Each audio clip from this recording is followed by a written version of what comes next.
Talks. Ini merupakan webinar dari planning dan sharing yang kedua yang dilaksanakan setelah kemarin berbicara tentang new normal. Pada kali ini kita mengundang para planner-planner milenial untuk kita berdiskusi bersama-sama, khususnya pada hari ini terkait kompetensi yang harus dimiliki oleh planner, terutama planner milenial seperti itu. Sebelumnya saya perkenalkan diri saya terlebih dahulu. Nama saya Wibisono yang akan sebagai host pada hari ini dari awal acara hingga pada akhir acara nanti. Dan saya juga berlatar belakang planner milenial juga karena saya masih muda. Dan untuk membuka acara pada siang hari ini pada tanggal 27 Juni, mari kita mulai dengan mendengarkan lagu Indonesia Raya.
Selanjutnya acara akan kami buka dengan doa. Silakan bagi peserta webinar untuk berdoa menurut agama dan kepercayaan masing-masing. Berdoa dimulai.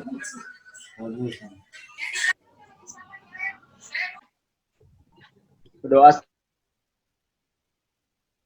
akan susunan acara atau rundown pada siang hari ini dan juga tata tertib yang kemudian akan disusul dengan sesi foto bersama. Baik, untuk acara hari ini akan dibuka sudah tadi dengan mendengarkan lagu Indonesia Raya, juga dengan doa dan pembacaan tata tertib. Kemudian setelah ini akan ada sesi foto bersama, dikarenakan untuk menghindari jika misalnya nanti foto bersamanya ada di akhir, mungkin ada yang susah sinyal, jadi hilang segala macam. Jadi ini kita majukan acara foto bersamanya jadi di depan sebelum memulai acara inti.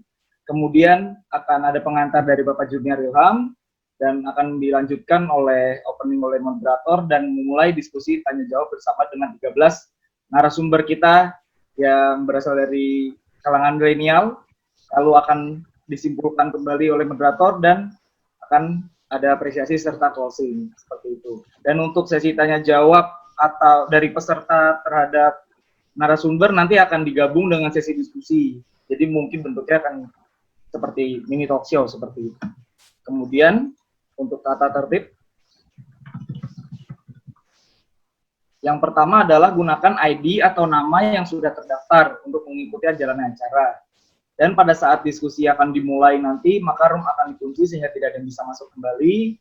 Dan terima kasih tidak melakukan kegaduhan selama kegiatan ini dengan menonaktifkan mikrofon saat tidak diberikan kesempatan berbicara. Kemudian untuk materi, sertifikat, dan rekaman dari webinar ini akan kami kirimkan melalui email kepada masing-masing peserta. Yang kelima, nanti setelah ini akan ada sesi foto bersama, diharapkan pada semua peserta untuk menghidupkan videonya, karena sertifikatnya juga memiliki SKTK dan ada beberapa syarat administrasi yang perlu dipenuhi.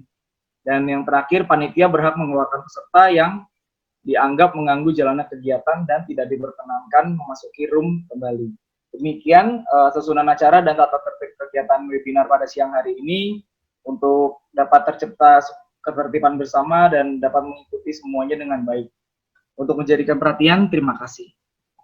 Jadi kita sudah foto bersama yang dilakukan di awal untuk menghindari keterbatasan sinyal atau hambatan-hambatan yang lain. Baik, kalau begitu akan kita mulai langsung ke acara inti. Saya perkenalkan moderator kita pada hari ini, ada 2 orang yang sangat ahli di bidang planner tentunya, yang sudah memiliki banyak sekali pengalaman, yaitu yang pertama ada Pak Amandus Jongtalo dan ada Bu Vanita Ari. Silahkan kepada Pak Talo dan Bu Vanita. Oke, makasih Mas Wibi.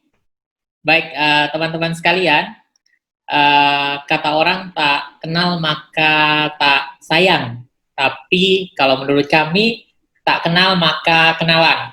Saya Amandus Jongtalo, bisa dipanggil Mandus, bisa dipanggil Talo, nama yang sangat singkat untuk diingat dan untuk dilupakan. Namun tujuan dari acara ini perlu kita highlight bersama apa maksudnya. Semakin kita mengenal acara ini, maka kita semakin saling menyayangi bidang kita. Dan untuk semakin lebih mengenal, mari kita dengarkan sedikit pengarahan dari Bapak Junior Ilham.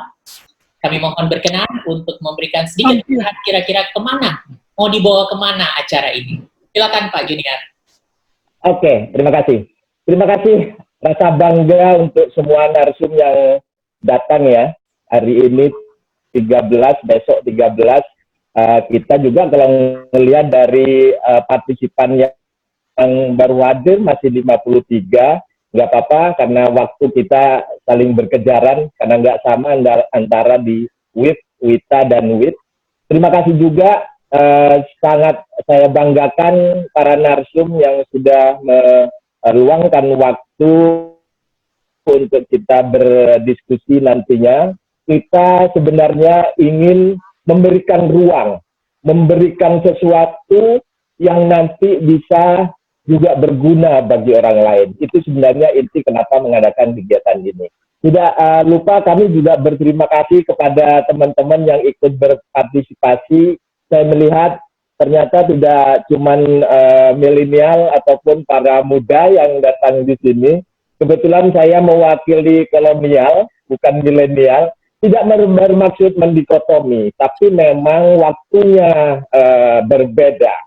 Sangat terhormat ada Pak Yuda juga ikut bergabung di kegiatan kita. Wow, luar biasa Pak Yuda, terima kasih sudah bergabung. Juga teman-teman lain yang sudah meluangkan waktu, karena banyak yang bersamaan hari ini ya. Sebuah upaya terobosan sebenarnya nanti akan memberikan sumbangsi pemikiran. Tadi saya sampaikan memberikan ruang untuk berdiskusi, ruang untuk merefleksikan kepedulian kita pada bidang. Ini banyak yang bertanya, kenapa diadakan tertentu, tidak diadakan asosiasi? Semuanya harus bisa merubah sebuah niat menjadi sebuah tindakan yang baik.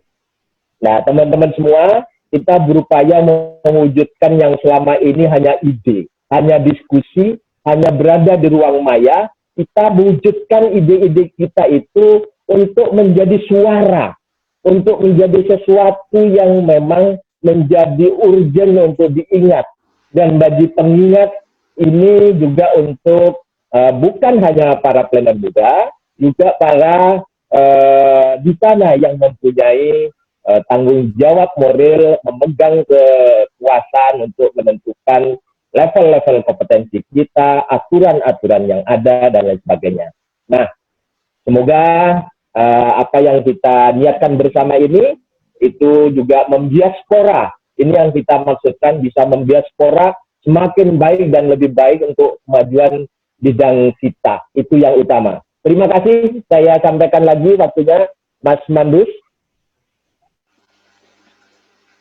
Oke, terima kasih Pak Junior. sebuah pengantar yang singkat, padat, dan jelas, dan to the point. Teman-teman sekalian, diskusi ini tidak akan bagus kalau tidak ada yang indah-indah, dan keindahan itu diawali dari seorang wanita. Dan hari ini saya tidak sendiri, saya akan ditemani oleh seorang milenial pula. Dulu beliau adalah senior saya, guru saya juga, bahkan yang mengajarkan how to drawing idea to map. Dan selamat datang salah satu partner saya hari ini, Kak Vanita Cahyaning Ari. Selamat siang, Kakak. Siang, aduh, assalamualaikum warahmatullahi wabarakatuh. Waalaikumsalam warahmatullahi wabarakatuh. Dibilang kakak, sepertinya kita ada perbedaan usia yang cukup ini ya. Tapi alhamdulillah hari ini saya berterima kasih kembali. Alhamdulillah, sungguh luar biasa bisa mendampingi teman-teman. Ya, dunia terbalik ya. Dulu saya mendampingi Mas Mandus ini dalam belajarnya. Kini saya terbalik. Saya yang banyak belajar dari dia, bagaimana tentang pencapaian-pencapaian yang dia sudah capai sampai hari ini. Alhamdulillah di sini saya lihat tamu-tamu penting, ada dari Jawa Tengah, Bapak Ketua IAP-nya Jawa Tengah, kemudian ada Bapak dari beberapa instansi, salam kenal dari kami. Mudah-mudahan acara ini sedikit banyak bisa memberikan sedikit aja masukan buat kita semua yang ada di sini. Saya serahkan kepada Mandus untuk bisa memandu acaranya. Silahkan. Terima kasih Kak Kanita. Teman-teman sekalian, kalau kita bicara soal tata ruang, itu kan kalau undang-undang tata ruang ini agak sedikit ya, bahwa kita sebagai planner itu pasti tahu bahwa perencanaan itu terdiri dari perencanaan sendiri, pemanfaatan dan pengendalian.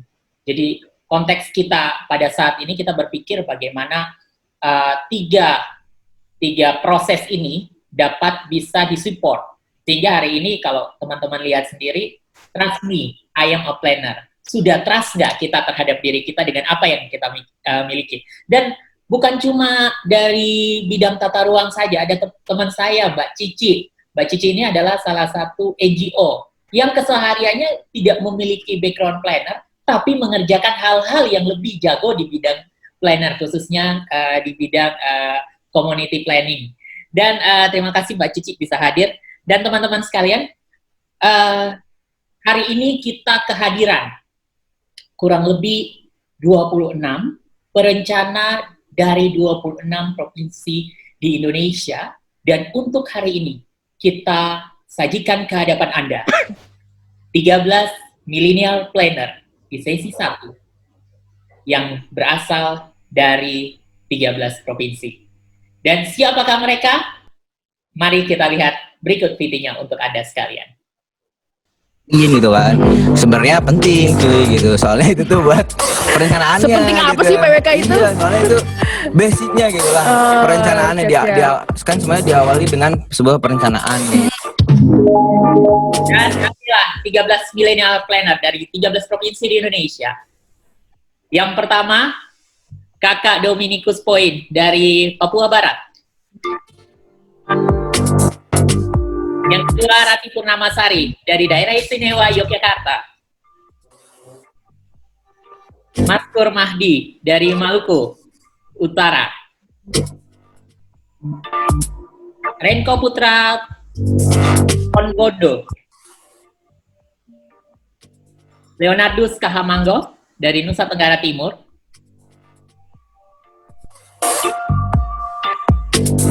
Rahmawati dari Nusa Tenggara Barat. Ikran dari Maluku. Reni Francisca dari Sulawesi Tenggara. Ardianto Maximilianus, Jawa Timur. Anindya Fiartika, Jawa Tengah. Juanda Putra dari Riau.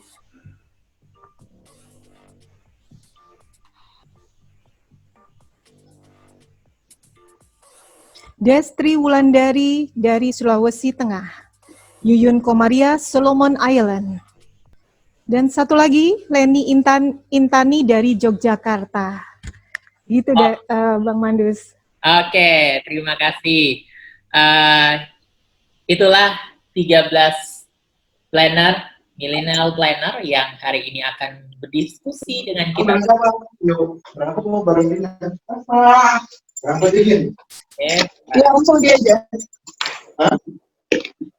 Oke. Oke, itulah 13 millennial planner yang akan ada juga Rati Wulandari dari Kalimantan Selatan, Banjarmasin. Dia juga nanti akan bergabung bersama kita. Tadi sini ada juga.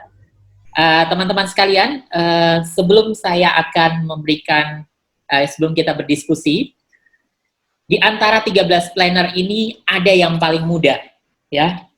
Yang muda di antara yang muda.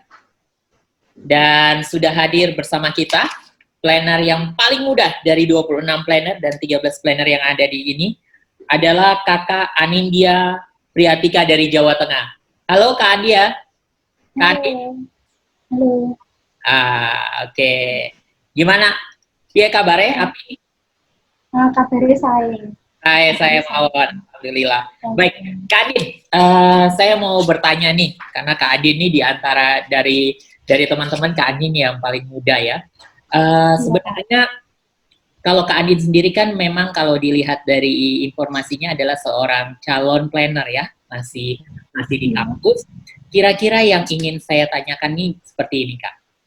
Pernah nggak Kakak itu berkunjung ke kampus lain dan melihat bagaimana atmosfer akademik di kampus yang lain itu seperti apa? Dulu saya pernah berkunjung di kampus lain, yaitu pada acara himpunan mahasiswa perencanaan daerah Kota Miswa. Itu kami berkunjung di Institut Teknologi Bandung. Nah, di sana kami itu berdiskusi tentang keplanologian antara Miswa dan ITB. Ternyata di ITB itu studio itu ada 6, termasuk studio wilayah, infrastruktur, dan perencanaannya sendiri. Nah, sementara studio yang ada di Universitas Islam Sultan Agung itu ada 3, yaitu tentang RDTR, RDTR, sama RDTRA. Nah, jadi itu kita sering-sering di situ tentang studio juga, tentang studio infrastrukturnya juga. Nah, di situ juga kita juga sharing tentang metodologi riset. Ternyata di sana itu metodologi risetnya itu ketika udah mau ambil TA. Sementara di sini itu jika udah ambil seminar problem solving itu baru bisa ambil matris. Ternyata itu perbedaannya juga sangat jauh. Terus juga itu kalau kendala studio juga itu kendalanya itu di data. Biasanya data-data terutama di instansi pemerintahan itu biasanya itu nggak dapat karena itu terkadang pemerintah itu sendiri datanya tidak dipublikasi, melainkan disimpan sendiri begitu. Jadi kami sebagai mahasiswa kadang kesulitan. Terus juga untuk target buat studio itu sebenarnya dosen udah memberi arahan, cuman ya saya sendiri sebagai mahasiswa juga merasakan hal kemalasan itu juga muncul sehingga laporan-laporan itu tidak memenuhi target buat sidang. Jadi ya saran saya buat mahasiswa juga itu jangan menyalahkan dosen juga, termasuk saya. Oke. Mohon ya, dosen di forum ini saya lihat ada beberapa dosen dengan menyusahkan mahasiswa. Oke. Baik, Kak Andin, sepertinya agak soundnya Kakak coba bisa lebih dekat lagi karena tadi banyak yang tidak terlalu dengar. Okay. Iya. Ini agak sedikit lebih jelas. Kak, saya mau tanya satu lagi deh. Karena di sini saya lihat Kakak juga aktif dalam berorganisasi, ya, organisasi baik internal maupun eksternal. Sejauh mana sih organisasi itu, pelajaran apa sih yang bisa membangun seorang Anindya menjadi seorang planner itu? Iya begini, saya memang sejak SMA itu sudah memasuki organisasi dan pertama kali organisasi yang saya ikuti itu MPK, yaitu perwakilan dari OSIS. Jadi itu kami memantau kinerja OSIS. Nah, lalu saya di universitas itu mendengar adanya BEM dengan senat mahasiswa. Nah, saya tertarik dengan senat mahasiswa itu apa? Ternyata kerjanya itu juga memantau kinerja dari BEM. Nah, saya masuk di situ periode awal pertama kali semester 3 2017 sampai sekarang ini saya masih terus. Juga saya memasuki juga itu Departemen Amalan Islam, yaitu ajaran-ajaran tentang Islam. Jadi saya mengetahui tentang ajaran Islam juga. Selain itu juga saya juga mengikuti himpunan mahasiswa PWK Unisula. Nah, di situ saya termasuk departemen SDM, sumber daya manusia. Nah, di situ saya sebagai penanggung jawab studi banding juga. Nah, rencana kemarin itu September mau studi banding di Jogja atau di Bandung, ternyata ini pandemi corona tidak memungkinkan. Ya Kak. Kak, saya mau tanya ini satu lagi ya Kak. Ini aja yang terakhir. Iya. Sejauh ini pelajaran kebiasaan nih karena dekat dengan adik-adik. Ya. Iya. Sejauh ini mata kuliah itu sangat membantu untuk magang atau enggak? Berapa persen? Gini Kak, sebagai mahasiswa pelajaran di kuliah itu sangat membantu ya untuk magang. Soalnya itu saya sendiri ini baru dapat magang itu karena kita bisa memetakan di situ dan bisa menerapkan di magang. Misalkan kita melaksanakan survei studio. Nah, di magang itu juga ada rencana DTR juga. Nah, kita di situ bisa seperti studio, melakukan survei, melakukan karakteristiknya. Kak, kalau 1 sampai 10, 1 paling rendah, 10 paling tinggi. Pada range berapa? Kalau itu paling tinggi ya 10. Jangan karena ada dosennya ya. Ini bukan intimidatif. Oke, makasih Kak Andit. Nanti kita balik lagi. Saya mau di antara ini juga ada yang kuliah juga. Terus bukan cuma kuliah S1, tetapi ada juga S2. Nah, sudah hadir bersama kita Kak Maskur dari Maluku Utara. Silakan Kak Maskur. Tapi enaknya saya biar tidak terlalu dominan, saya mohon kesediaannya Kak Vanita, silakan. Iya nih, mahasiswanya nih nggak cuma S1, S2 ini. Nah, nih sekarang giliran saya. Nah, kepada Mas Maskur nih, saya lebih senang manggilnya Mas karena di Jogja ya. Sedang menempuh kuliah S2 di Yogyakarta di Universitas Gadjah Mada nih. Nah, setahu saya kan basic knowledge-nya itu kan berbeda-beda ya dari Mas Maskur gitu ya. Begitu masuk ke perguruan tinggi, kira-kira bagaimana beradaptasinya dengan kondisi atmosfer yang ada di UGM khususnya gitu ya, bagaimana dengan bertemu dengan teman-teman yang berbeda latar belakang gitu ya, latar belakang pendidikan S1-nya, kemudian berbeda dengan tentunya dari latar belakang keilmuannya, jadi bisa bertemu dengan teman-teman dari teknik sipil, dari arsitek dan sebagainya. Bagaimana nih cara beradaptasinya nih, Mas Maskur, bisa dibagi dengan kita di sini?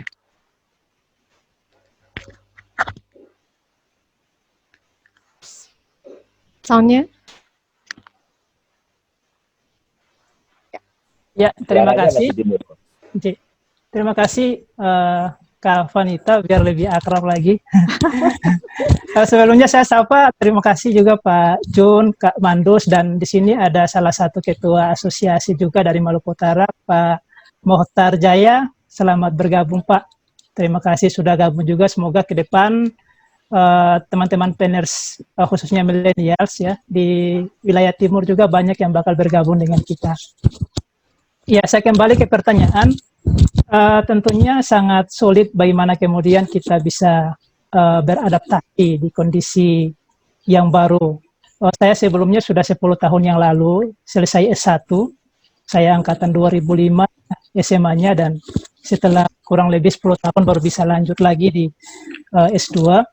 Dan saya lihat ketika ada perbedaan di masing-masing, misalkan saya di kampus, sebagaimana disampaikan tadi oleh Kak Vanita tadi, bahwa ada berbeda-beda dari sospol, bahkan dari perbankan itu ada, di kelas saya itu ada. Namun saya sebagai seorang perencana melihat itu adalah bagian dari potensi sebenarnya. Potensi yang kemudian di mana setiap pribadi tentunya kita pahami bahwa masing-masing punya kelebihan, punya kekurangan, dan saya lihat itu sebagai potensi yang kemudian secara pribadi saya bisa menggali. Ada beberapa informasi yang kemudian kita bisa menggali dari teman-teman yang punya latar belakang atau background pendidikan yang berbeda. Di mana pada prinsipnya kita sebagai seorang perencana, tentunya disiplin ilmu kita adalah disiplin ilmu yang sangat dinamis gitu ya. Sehingga banyak hal, banyak disiplin ilmu lain yang kemudian kita harus mempelajari juga. Misalkan dari arsitek, dari lingkungan, dari ekonomi, itu teman-teman di kelas saya banyak yang seperti itu. Nah, yang harus ditekankan yang pertama, yaitu kita sebagai planner harus bisa mengakui diri kita sebagai seorang planner gitu. Yang mana setelah di dunia profesi kita akan menjadi seorang leader yang membuat produk tata ruang dan kemudian bawahi beberapa disiplin ilmu yang lain, karena kita pun tidak bisa berdiri sendiri seperti itu. Jadi adaptasinya itu yang pertama. Yang kedua, adaptasi yang kedua bahwa di S2 tentunya beda dengan pendidikan di S1. Perbedaan mendasar yaitu dari segi ketersediaan waktu. Nah, di sini menuntut kita untuk melanjutkan S2, khususnya kita di planner itu bagaimana kemudian bisa membagi waktu yang lebih maksimal gitu, untuk kemudian bisa mengambil atau menggali pendidikan yang ada di kampus dan juga ada yang di luar kampus. Karena di kampus kita memiliki banyak keterbatasan. Misalkan kalau di luar kampus, ada pelatihan-pelatihan yang kemudian kita bisa ikuti yang tidak diadakan di kampus. Misalkan kita di kampus memang mesti ada studio ya. Di kami ada studio 1, studio 2. Semester 1, semester 2 itu ada studio. Hanya saja di dalam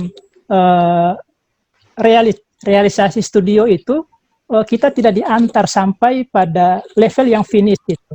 Sehingga kita harus butuh meluangkan waktu yang lebih di luar kampus yang kemudian kita harus mengikuti pelatihan-pelatihan yang itu akan mendukung peningkatan kapasitas bidang kita yang lebih mapan lagi, sehingga dengan begitu kita pun akan diakui oleh orang lain yang di luar sana. Seperti itu, Kak Vanita. Oke, berarti memang harus punya inisiatif ya, inisiatif pada diri sendiri untuk bisa berkembang gitu ya. Kemudian bagaimana dengan literasi?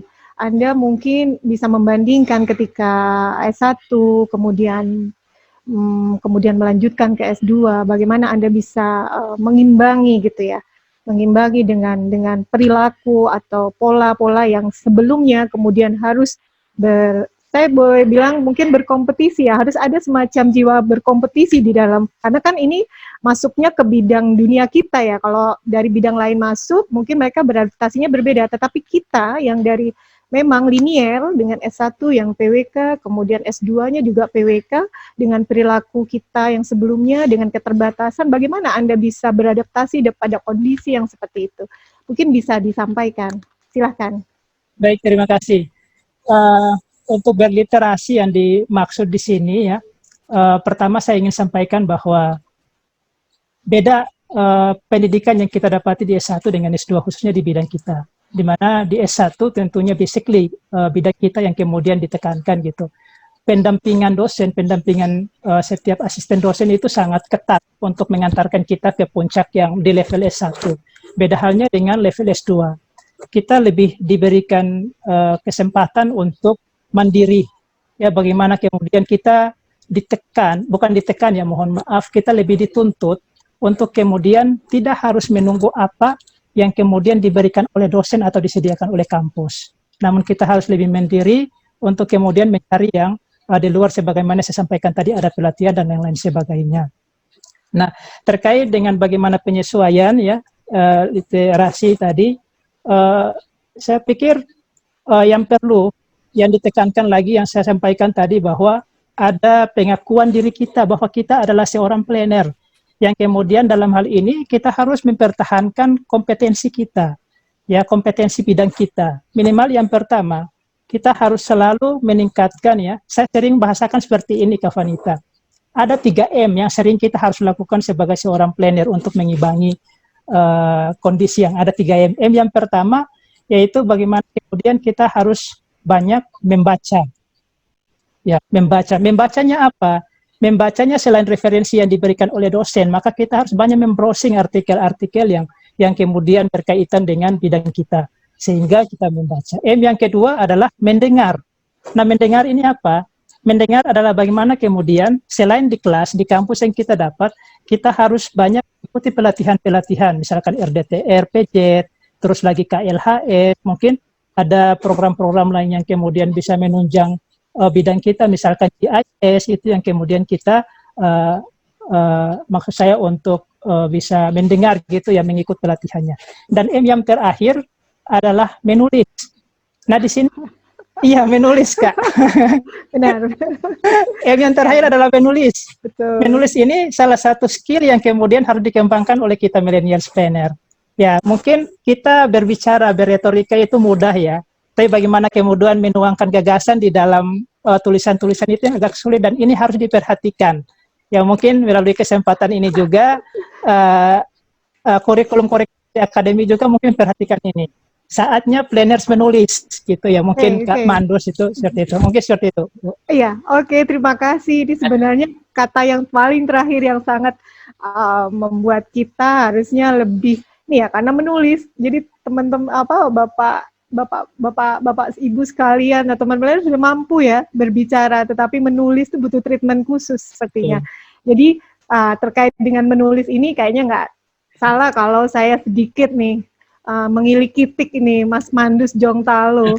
Jadi karena beliau juga lulusan di institusi yang sama, jadi nggak ada salahnya kita dengerin deh gimana tips and triknya supaya kita bisa mengembangkan menulis. Jadi dari sisi profesional, kalau akademisi saya mohon maaf Bapak Ibu, jenengan semua sudah terbiasa ya, tapi profesional harus bisa menulis gitu ya Mas Maskur ya.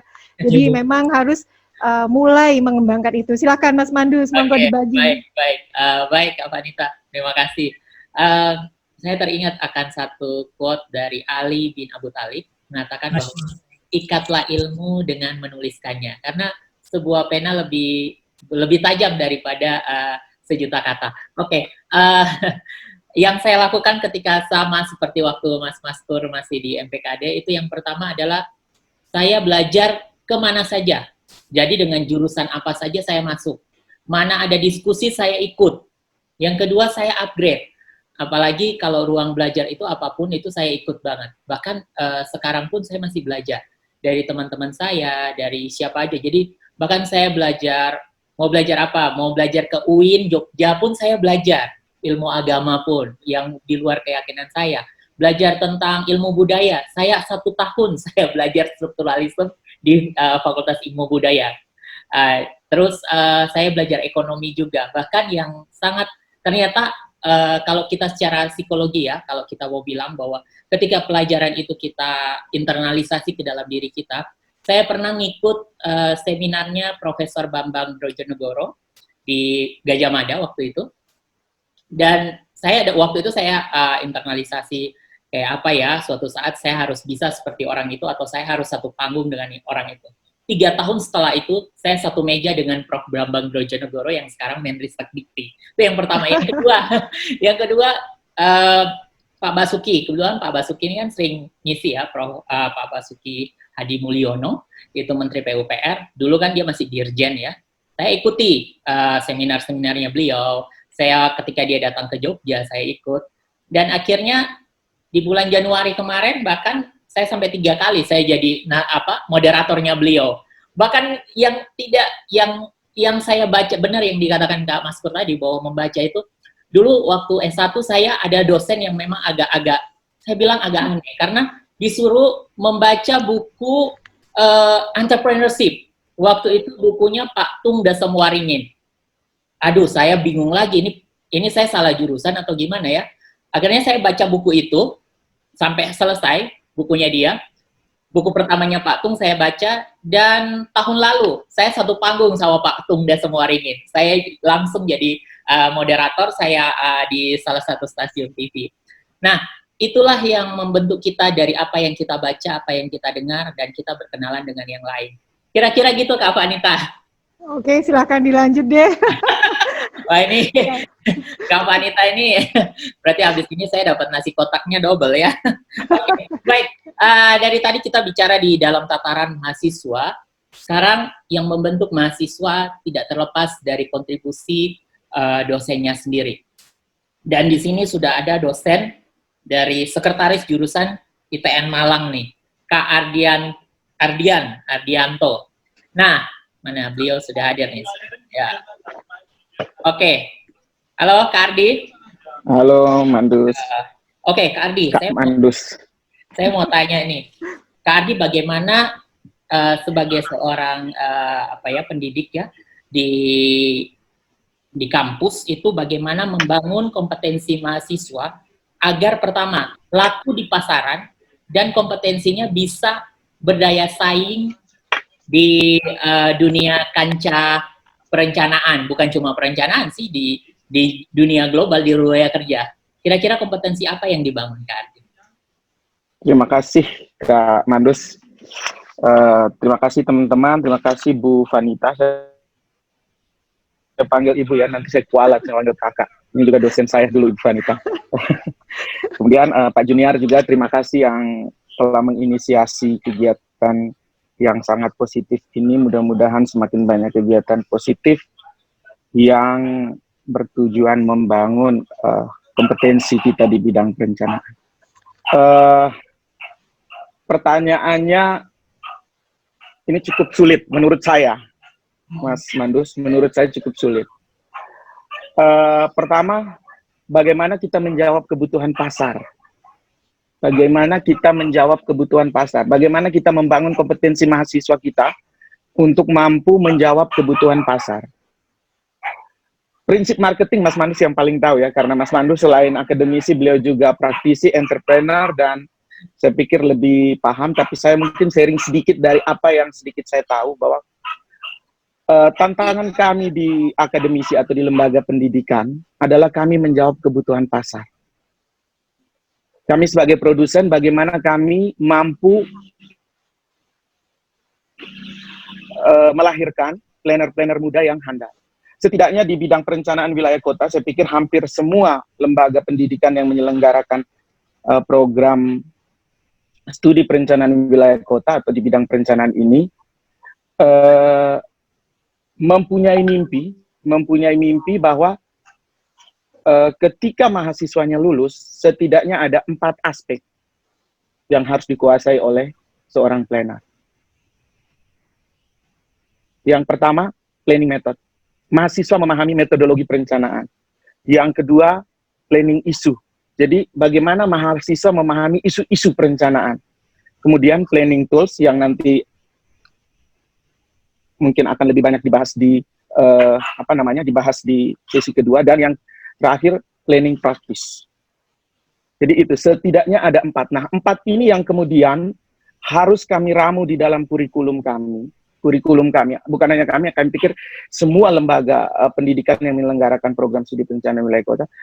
Kemudian ketika lulusan kami keluar atau lulus, itu bisa dijual. Cuman ada hal yang perlu kita perhatikan bersama Bapak Ibu dan teman-teman sekalian, bahwa tidak semua mahasiswa yang ada di dalam semua perguruan tinggi yang menyelenggarakan itu sama. Bagaimana nih dengan kemampuan untuk bisa membuat mereka, terutama teman-teman yang memang dari perguruan tinggi swasta khususnya ya, untuk bisa memiliki kepercayaan diri yang cukup tinggi dengan lulusan yang tanda kutip dari perguruan tinggi ternama nih. Jadi bagaimana jurusan dalam hal ini untuk bisa membuat mahasiswa itu memiliki kepercayaan diri yang cukup baik untuk bisa berkompetisi dengan lulusan-lulusan terutama dari perguruan tinggi ternama gitu.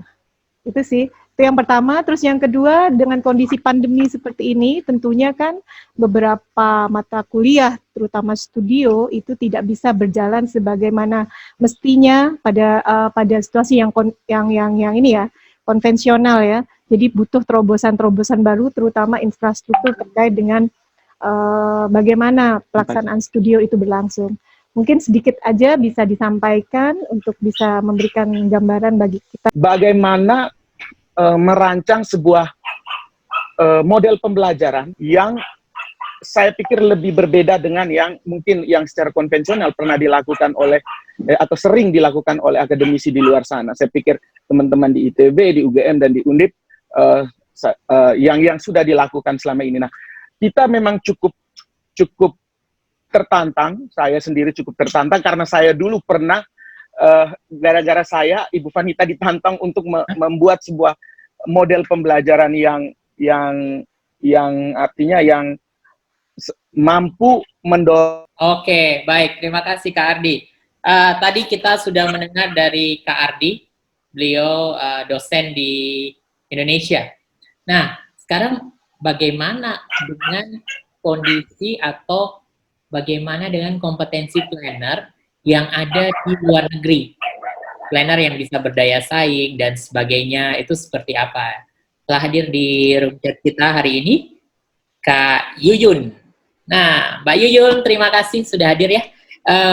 Mbak Yuyun, saya mau tanya, kompetensi apa yang harus dibutuhkan oleh planner Indonesia agar siapa sih yang tidak mau bekerja di luar, dibayar mahal, dan per jam, ya, planner mana siapa sih yang nggak tergiur dengan itu? Terus apa sih proses pembelajaran, apalagi Kak Yuyun ini sebagai seorang dosen tentunya ya, proses pembelajaran dan juga sama, pernah menjadi mahasiswa di Indonesia juga, mahasiswa planner juga, calon planner, mengenyam ilmu pendidikan perencana, apa sih yang berbeda kompetensi di luar sana dengan di Indonesia? Apa yang harus di-improvement? Kalau seandainya salah, apa ada yang kurang dengan kompetensi yang ada yang kita peroleh sejak kuliah sampai sekarang? Silakan Kak Yuyun.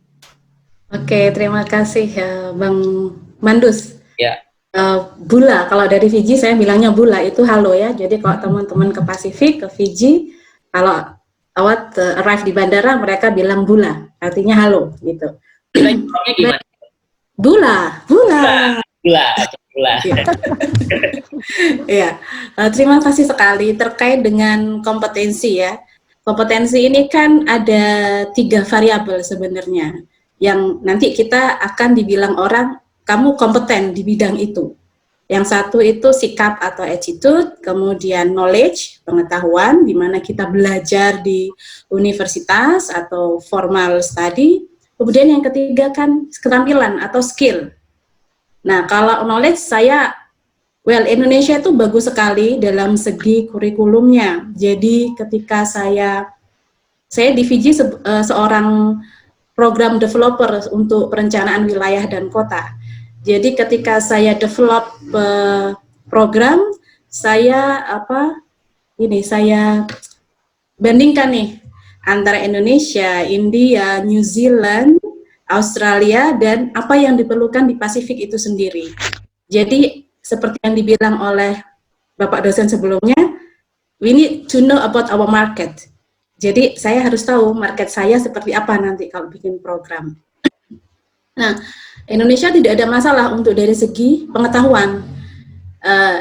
Dari segi attitude, skill ini yang agak kurang. Kalau Anda mau kerja di luar negeri, seperti itu. Nah, dari skill, hard skill, dalam arti technical skill, tidak ada masalah.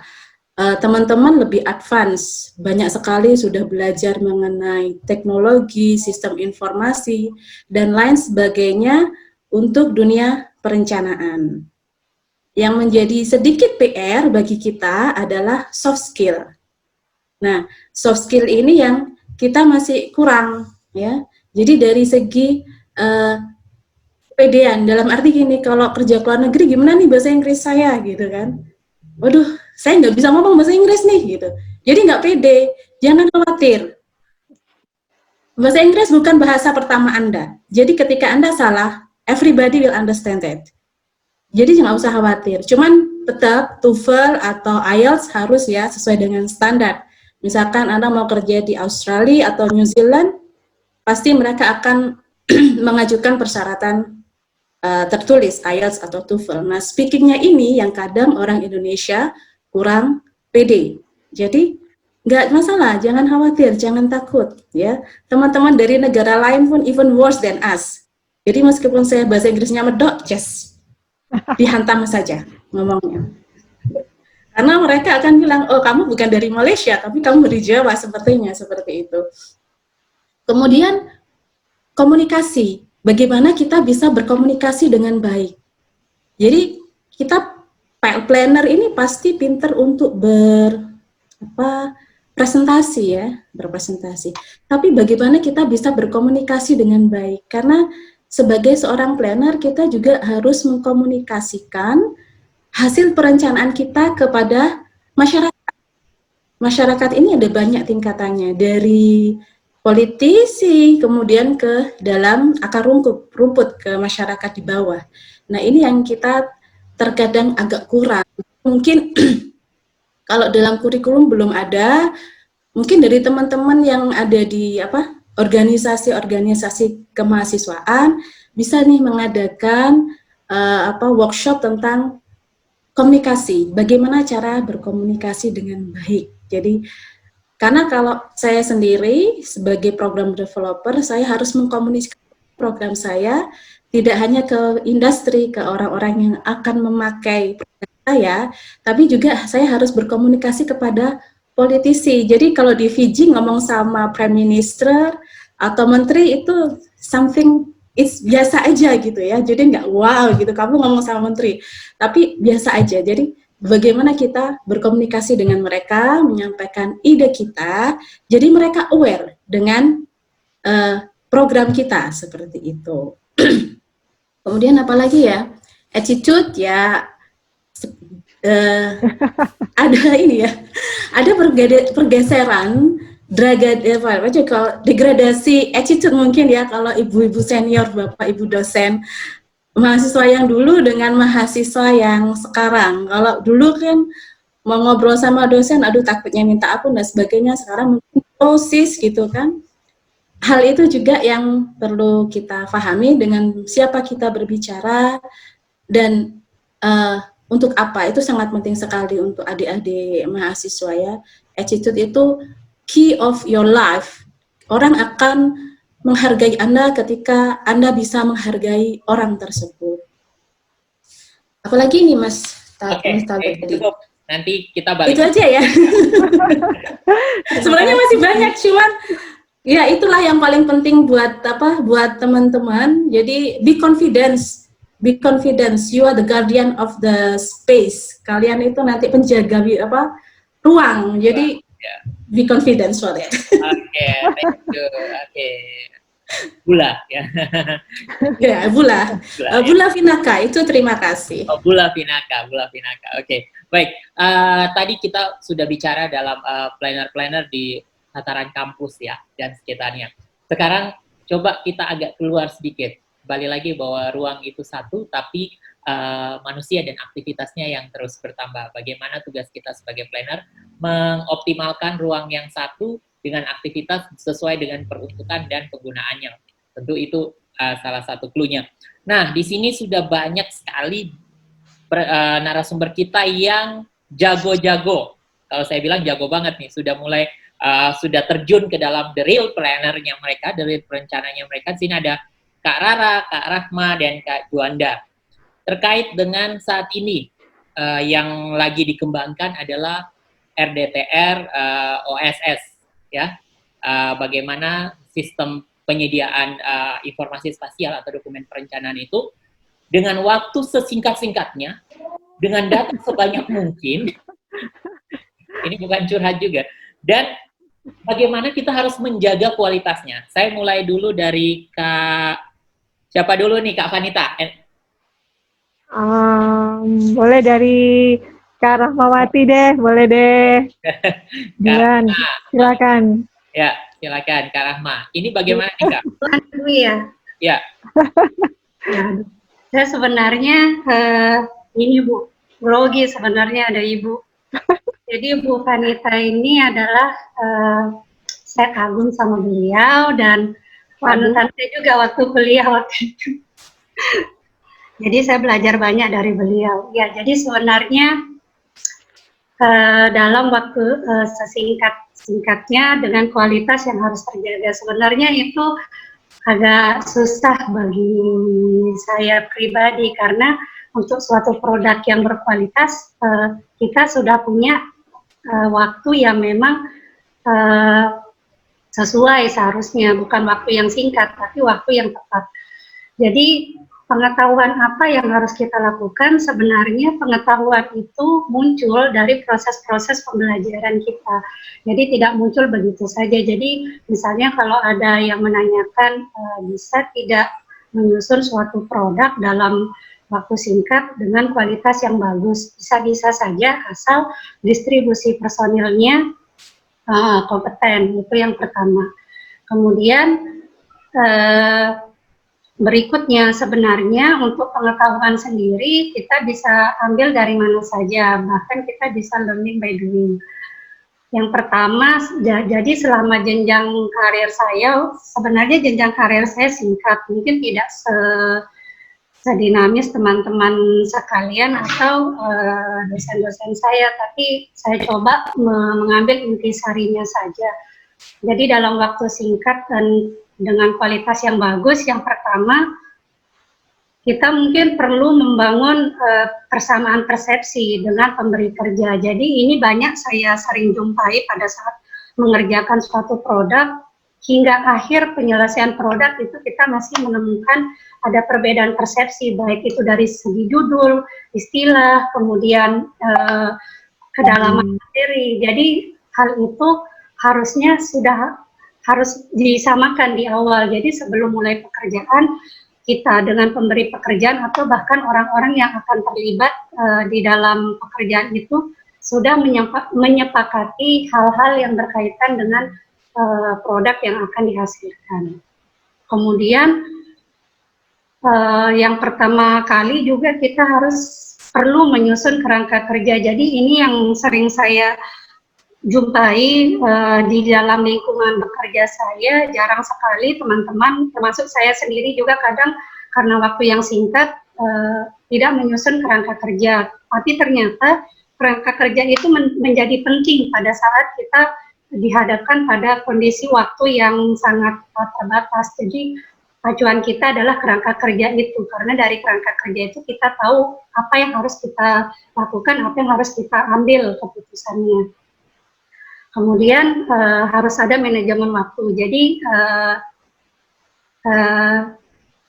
pada saat mengerjakan kadang-kadang ada pekerjaan lain yang masuk belakangan. Nah, itu sebenarnya pintar-pintar kita dalam memilih pekerjaan yang datang belakangan, karena yang namanya masih muda, darah muda, seolah-olah semua pekerjaan itu bisa kita atasi dalam kurun waktu yang singkat. Tapi ternyata seiring berjalan waktu kita lama-lama akhirnya berpikir bahwa produk sebagus apapun ditunjang dengan kompetensi yang bagus sekalipun, jika diberikan pekerjaan terus-menerus, lama-lama kualitas pekerjaan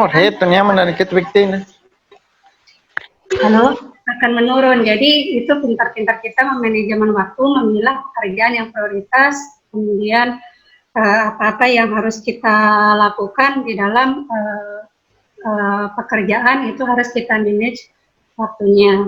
Kemudian ada beberapa hal yang selama saya bekerja yang menjadi catatan penting, ini mungkin bisa menjadi referensi bagi teman-teman sekalian dalam membuat suatu produk. Saya tidak mengatakan produk yang saya kerjakan itu berkualitas, tapi diupayakan mendekati sesuai dengan yang diharapkan. Jadi yang pertama, membaca dan memahami lapangan. Nah, ini yang kadang dulu waktu saya kuliah, dosen-dosen satu menekankan pada perumusan desain survei, checklist dan lain sebagainya. Jadi yang paling awal adalah membuat kebutuhan apa yang kita akan lakukan dan apa yang kita butuhkan pada saat kita mulai turun ke lapangan. Jadi pada saat turun ke lapangan kita tidak hanya setting aja sekilas, oh ini ada bangunan ini, tapi lebih dalam daripada itu kita membaca sekaligus memahami lapangan. Jadi dengan begitu kita tahu isu, kemudian potensi permasalahan. Jadi tidak hanya melihat dalam kacamata fisik saja. Kemudian dalam konteks waktu yang sangat singkat, tentunya MSPK dan peraturan perundang-undangan akan menjadi rujukan yang paling penting pada saat kita menyusun itu. Hanya saja yang perlu menjadi catatan bahwa aturan itu menjadi guidelines kita. Sebenarnya teman-teman diberikan keleluasaan sebenarnya di dalam penyusunan tata ruang itu boleh berimprovisasi, tapi tidak keluar juga dari koridor-koridor yang sudah ditetapkan di dalam MSPK ataupun di dalam peraturan perundang-undangan. Karena saya banyak menemui teman-teman seprofesi dengan saya, walaupun di dalam peraturan perundang-undangan sudah ada metode, tapi mereka mencoba mencari metode lain yang lebih tepat, yang lebih sesuai dengan pekerjaan mereka dalam waktu yang cukup singkat. Kemudian terkait dengan skill, jadi skill ini sebenarnya tambahan bagi teman-teman planner. Jika teman-teman sudah ahli, dengan adanya skill itu jauh lebih bagus lagi, tapi yang perlu diperhatikan jangan hanya sebatas tahu saja atau dasar-dasarnya saja, tapi harapannya bisa menjadi lebih advance. Artinya begini, karena saya pernah waktu itu bekerja bersama teman-teman teman S1 juga pemetaan. Jadi pemberi kerja itu sebenarnya memiliki ekspektasi yang lebih saat meng-hire tenaga S1 karena sudah dihitung profesional, tapi selama bekerja ternyata hanya bisa sebatas drafter. Nah, jika teman-teman memiliki skill, kemampuan, misal pemetaan, drone dan lain sebagainya, jangan hanya menjadi yang standar saja, tapi lebih advance lah. Jadi itu lebih ada nilai plusnya sebenarnya di saat di pemberi pekerjaan.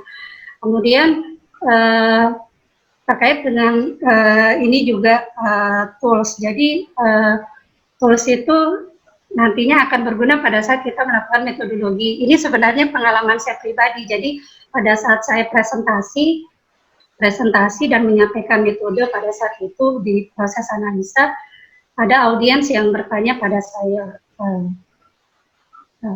Dia bilang, selama saya mengikuti konsultasi publik atau pembahasan terkait dengan produk tata ruang, kok metodenya itu-itu saja, dia bilang. Itu saja, itu langsung di forum saya langsung down pada saat itu. Seperti Elki, Sifshare, itu sangat standar, jadi itu menjadi cambuk sebenarnya, walaupun saya malu pada saat itu, tapi itu menjadi cambuk pribadi bagi saya. Saya harus coba mengembangkan, mencari metode-metode baru yang tidak lagi, yang baru, yang tidak usang gitu. Misalnya kayak mau merumuskan leading sektornya suatu wilayah, saya tidak perlu lagi pakai LK atau SS. Itu menurut orang-orang yang sudah sering melihat pemaparan planner sudah bosan sepertinya. Itu sebenarnya cabut pribadi buat saya. Saya pada saat itu malu, tapi itu sebenarnya masukan berharga. Jadi sejak saat itu saya mulai membaca metode-metode baru. Ternyata memang metode-metode planner ini sangat kaya dan bisa kita kembangkan, bisa kita turunkan sebenarnya asal lebih relevan. Kemudian tadi ada catatan penting dari Mas Ardi, ya memang itu kelemahan kita di planner, kurang membaca. Padahal sebenarnya dari membaca itulah juga salah satu sumber pengetahuan kita. Jadi pada saat kita dihadapkan dalam konteks yang sangat cukup sulit, karena di kepala kita sudah terbiasa dengan membaca, kemudian ada pengalaman di lapangan, kita meramu di dalam kepala kita, itu lama-lama menjadi menjadi suatu pengetahuan yang terkristalisasi. Nah, itu yang menjadi bahan kita pada saat ingin mengerjakan sesuatu. Oke, makasih Kak. Jadi saya sudah dapat clue-nya ini. Dari sesuatu yang planner itu selalu dibilang analisisnya itu aja.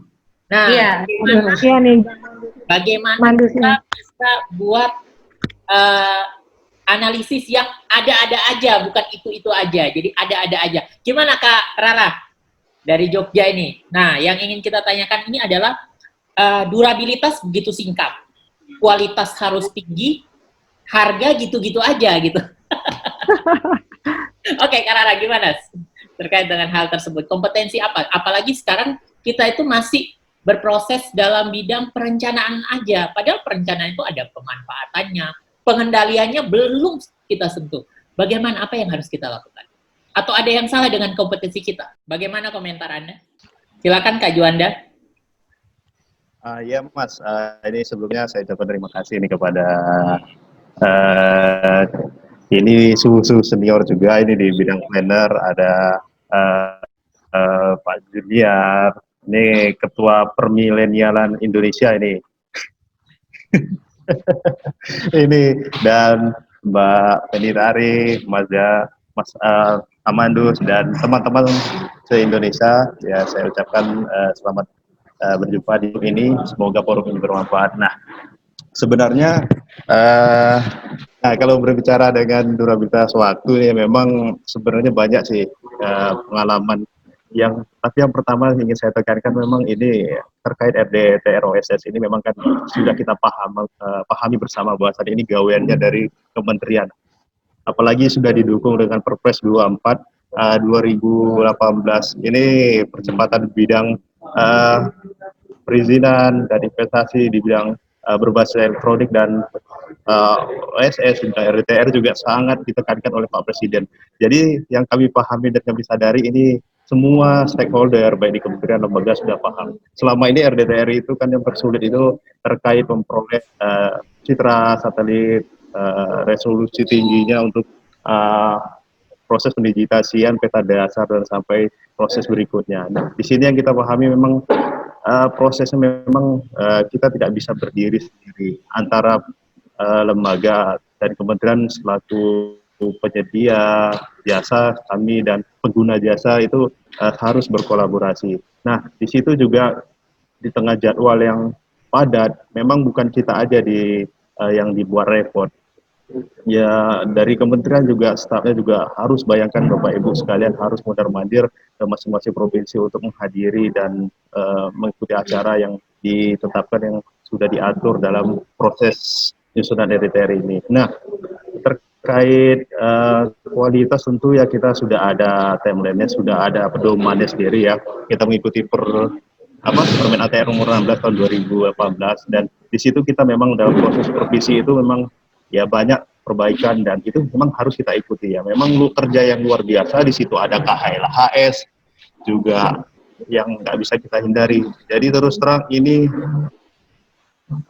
kerja super cepat yang pernah saya juga baca tulisan Pak Junior, ini hal yang sulit dan mungkin sempat diragukan kualitas produk perencanaannya. Tapi memang tim harus solid di situ, jadi tim harus solid, kita sudah paham job desk-nya masing-masing, siapa yang berperan koordinasi, melakukan percepatan-percepatan, misalnya ya, mendorong Pemda untuk menyelesaikan SK tim teknis, RDTR, SK tim KLHS di kabupaten dan kota itu di daerah, kebetulan saya yang tenaga ahli dari lokalnya yang terus membackup proses ini. Semua kebutuhan data, apapun kita support.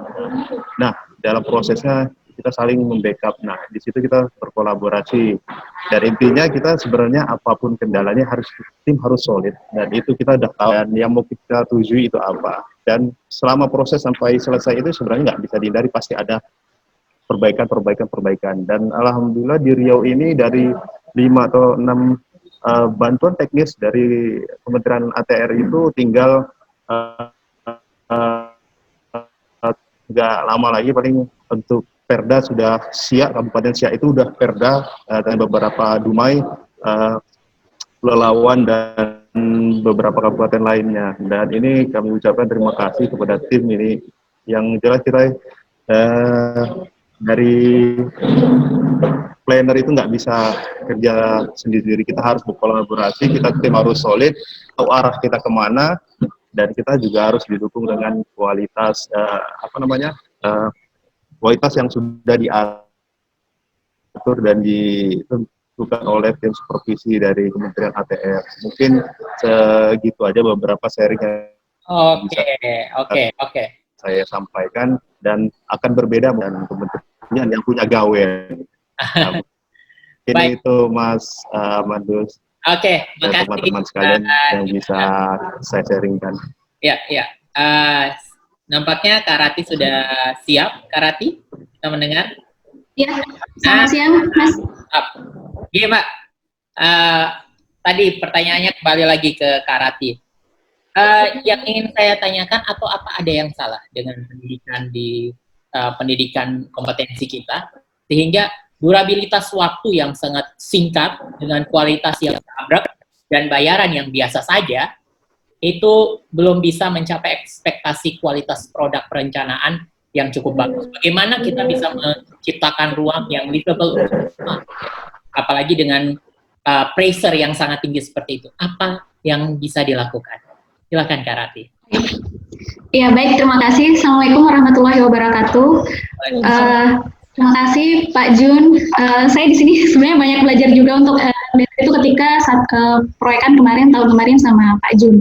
Pak Junior Ilham, terkait durabilitas singkat dan kualitas harus terjaga, saya melihat ada dua faktor juga sih Mas, teman-teman, yang ingin saya bagikan di sini. Pertama, yang faktor eksternal itu sendiri, sebenarnya kita sudah harus dibekali juga sebelum ikut menyusun kegiatan RDTR. Pertama, kegiatan pelatihan RDTR PZ yang dilakukan di universitas-universitas seperti ITB, itu kita sudah harus dibekali hal tersebut seperti lebih dulu, karena di kampus sendiri sebenarnya masih belum cukup menurut saya untuk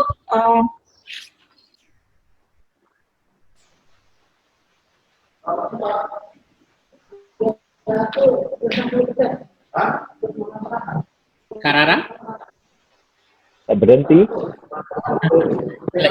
Mau moto nih kan? Kate.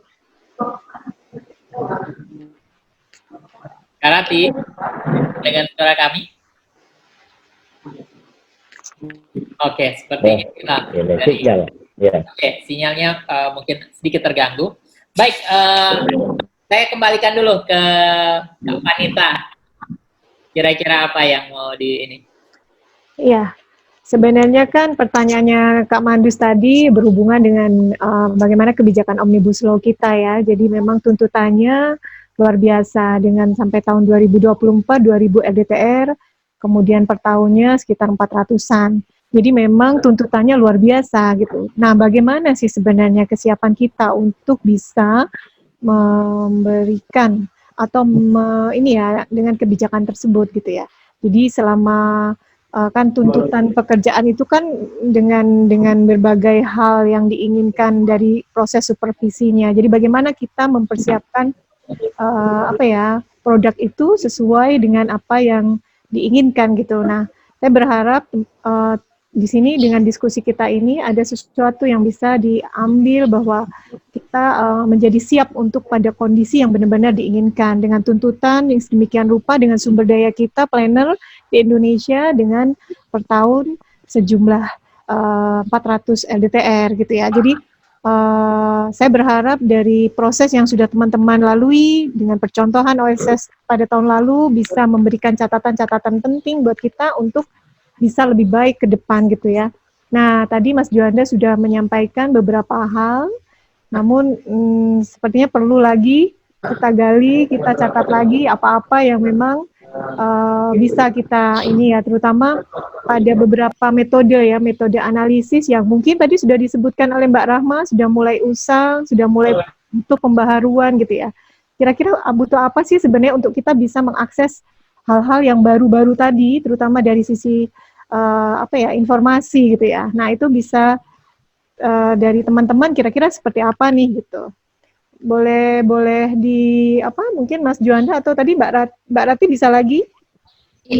Halo ya Bu, Mbak Vanita. Silakan. Saya mengisi aja, Ruh. Ya, maaf tadi tiba-tiba hilang ininya jaringannya. Monggo, silakan.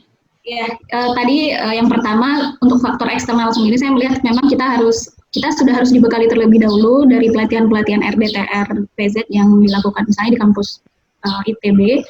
Namun untuk ternyata di faktor internalnya sendiri saya melihat ini berdasarkan pengalaman saya pribadi Bu Vanita, bahwa tiap daerah itu sebenarnya karena mereka punya kasus-kasus sendiri, secara tidak langsung kita harus upgrade dengan dinamika dan isu-isu yang ada di daerah tersebut. Misalnya saya di Jogja dan di Papua ternyata ada pelajaran-pelajaran atau dulu sewaktu saya kuliah dan mengikuti pelatihan itu tidak saya dapatkan. Misalnya isu hak tanah ulayat, nah seperti apa kacamata planner melihat dinamika seperti itu, penanganannya seperti apa. Lalu ketika saya misalnya ada di daerah Merauke, di Ulilin, di mana kawasan yang kita rencanakan di situ sebagian masuk dalam wilayah di dalam kawasan perencanaan kita ada kawasan misalnya penggunaan lahan milik perusahaan sawit. Nah itu juga menjadi dinamika tersebut untuk kacamata planner kita menghadapi kasus seperti itu, seperti apa sih upgrade pengetahuan kita. Nah saya merasa pemahaman kita terhadap peraturan terhadap kehutanan, terus pemanfaatan tanah ulayat itu saya pribadi memang masih kurang waktu itu. Makanya setelah kembali lagi saya mencoba membaca-baca peraturan gimana sih sebenarnya perjanjian kontrak kerja antara perusahaan dan pemilik lahan perusahaan di dalam suatu kawasan perencanaan seperti itu.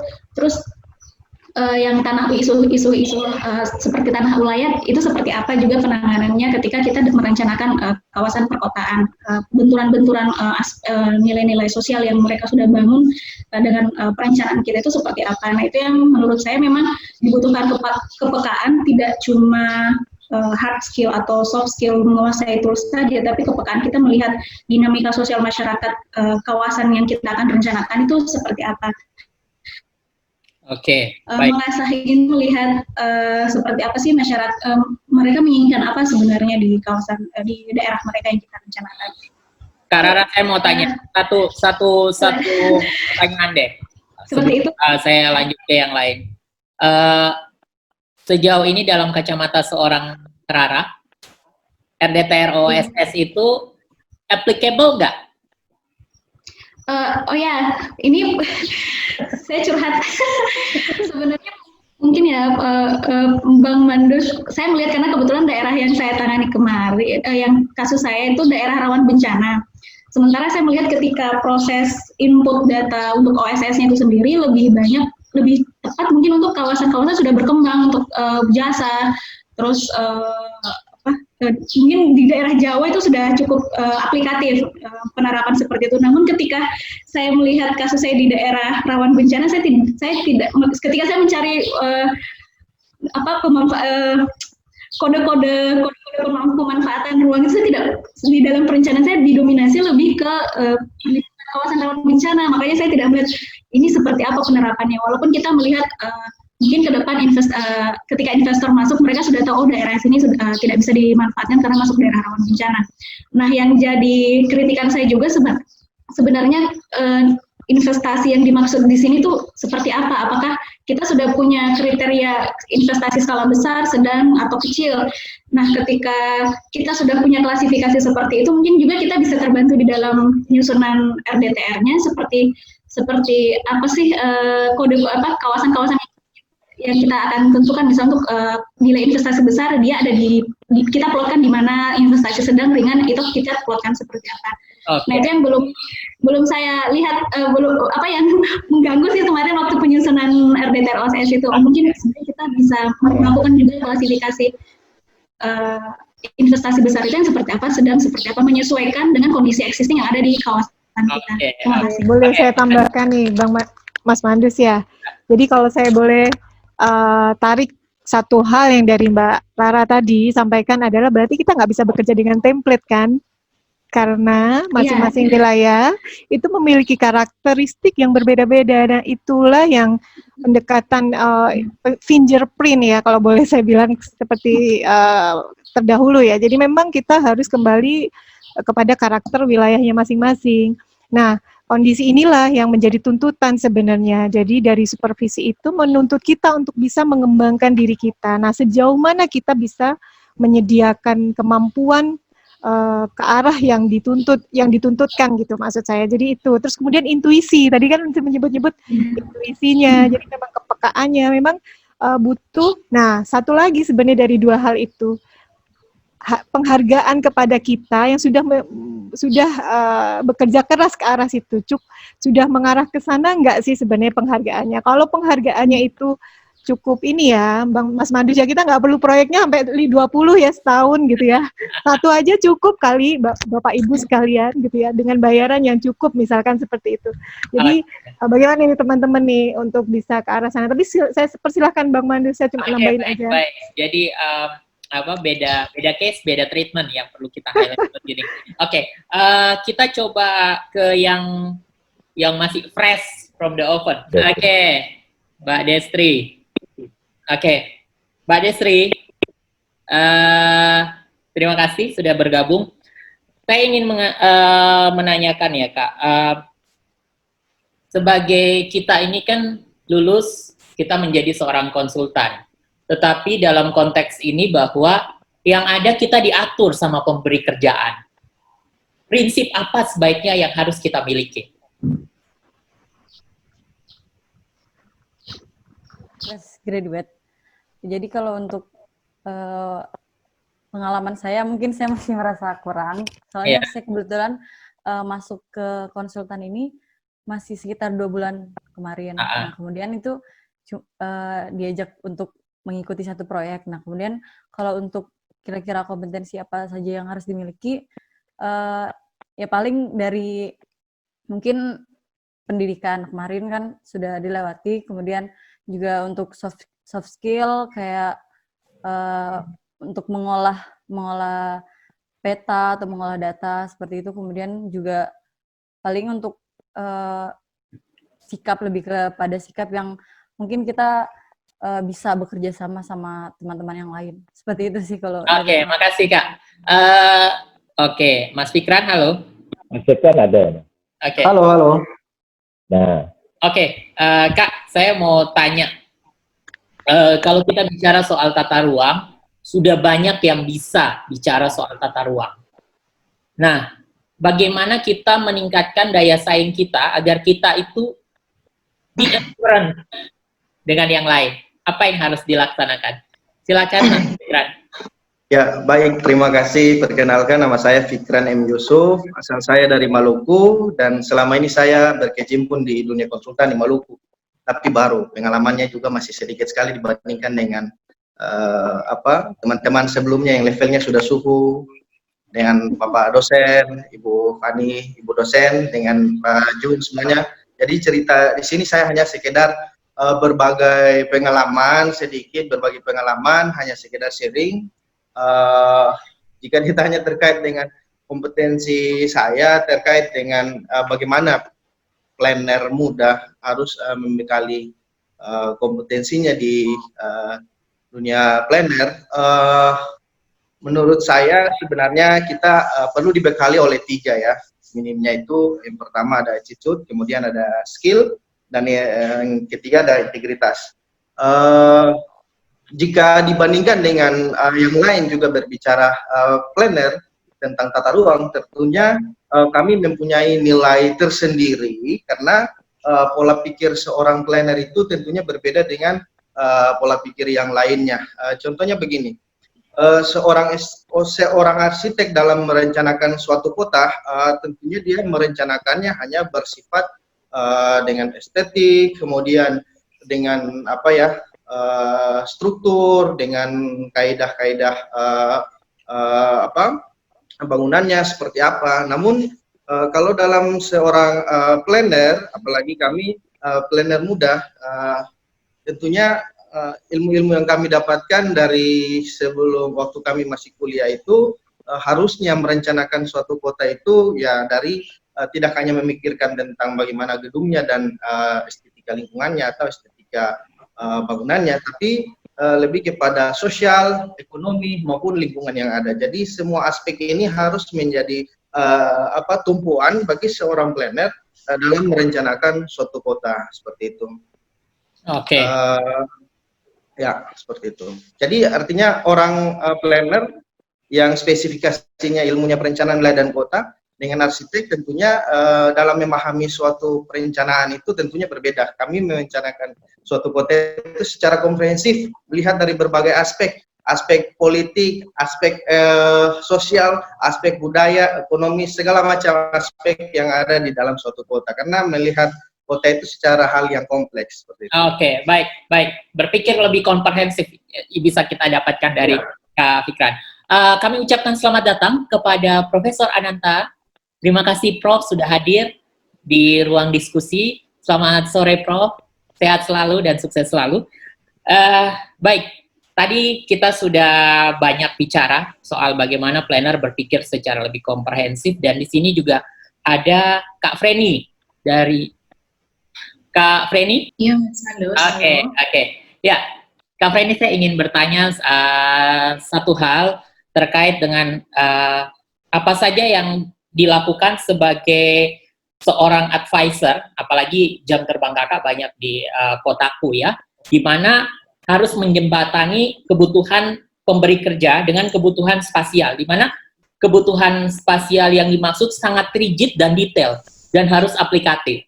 Nah, kira-kira apa yang harus dilakukan? Oke, makasih Mas Mandus.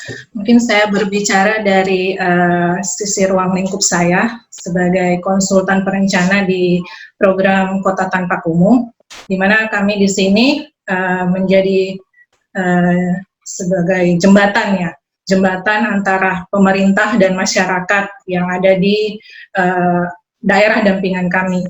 Artinya segala sesuatu kebijakan yang dari atas itu kami akan sampaikan ke bawah, di mana laboratorium kita sebagai planner itu sangat luas dan besar. Dalam hal ini yaitu masyarakat, ya, masyarakat di mana tempat kita belajar, tempat kita mendapatkan ide-ide atau konsep-konsep dalam kita melakukan perencanaan. Jadi kita juga membaur dengan masyarakat, bersosialisasi bermasyarakat. Kita mempelajari tadi sudah disinggung sedikit tentang intuisi, bagaimana kita melihat karakteristik di masyarakat, budayanya, adat istiadatnya, lokal wisdomnya, itu yang kita angkat. Kemudian dari situlah kita akan mendapatkan rumusan untuk perencanaan kita ya dalam menata satu kawasan seperti yang memang diharapkan oleh program pemerintah, bahwa kami dalam hal ini menangani kawasan kumuh di daerah kita di Indonesia. Jadi mungkin itu kami ini dalam hal ini sebagai konsultan menjembatani keinginan pemerintah dan keinginan masyarakat kemudian disatukan. Nah, itulah yang kami olah menjadi rumusan dalam merencanakan satu kawasan yang sekali lagi tadi mungkin bahasanya komprehensif, artinya melihat dari segala sisi ya. Mungkin itu Mas Mandus. Oke, makasih Kak Freni. Dari tadi kita bicara, Kak Freni meng-highlight bahwa perencanaan itu harus bersama masyarakat, dari masyarakat, oleh masyarakat, dan untuk masyarakat tentunya. Oke, baik, makasih Kak Freni, highlight yang bagus sekali. Saya coba kasih ke Kak Vanita dulu deh. Gimana? Ini kayaknya masih ada beberapa perencana yang perlu berbicara ini. Siapakah mereka? Silakan Bu Vanita. Ya, kita lanjut deh ke teman-teman yang memang sudah berkecimpung. Bapak Lanita. Maaf. Okay. Jadi kita lanjutkan kepada teman-teman yang mungkin sudah berada di organisasi yang memang konsen di dunia perencanaan, ini bisa mana aja ya. Jadi di sini kita ingin tahu deh, bisa sih kontribusi organisasi dalam pengembangan kapasitas perencana, terutama perencana muda, untuk bisa berkompetisi atau bisa menyusun sebuah produk sesuai yang diharapkan.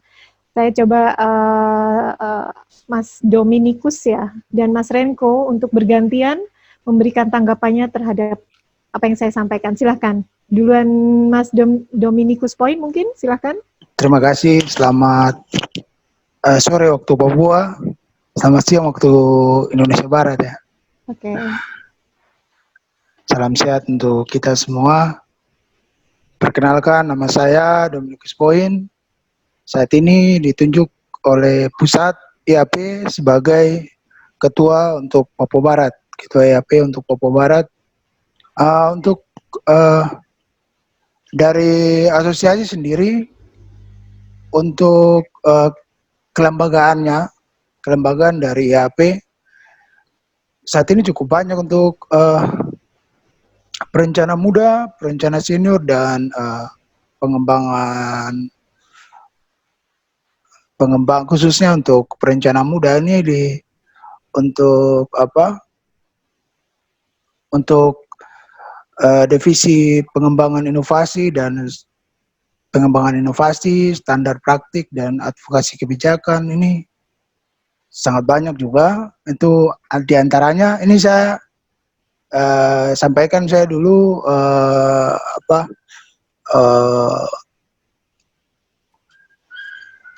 kelembagaannya, dari sisi kelembagaannya ya, untuk internalnya IAP itu sendiri ya, khususnya IAP pusat. Karena untuk Papua Barat sendiri baru komisariat, nanti sebentar saya jabarkan, tapi tetap saya mengikuti apa yang sudah ditentukan dari pusat. Dalam hal ini untuk berkaitan dengan hubungan kelembagaan antar lembaga itu sendiri ada pemerintah dan NGO, ada unit kerjasama dunia usaha, terus ada berkaitan juga dengan kerjasama luar negeri.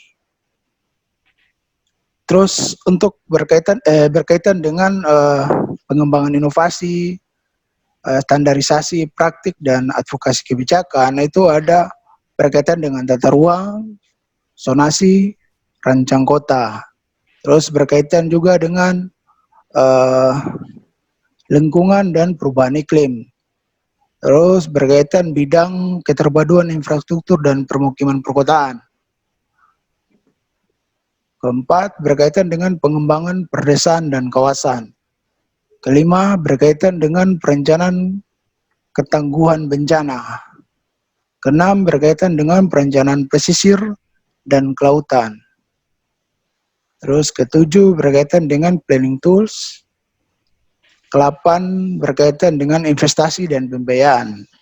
9 berkaitan dengan logistik dan transportasi.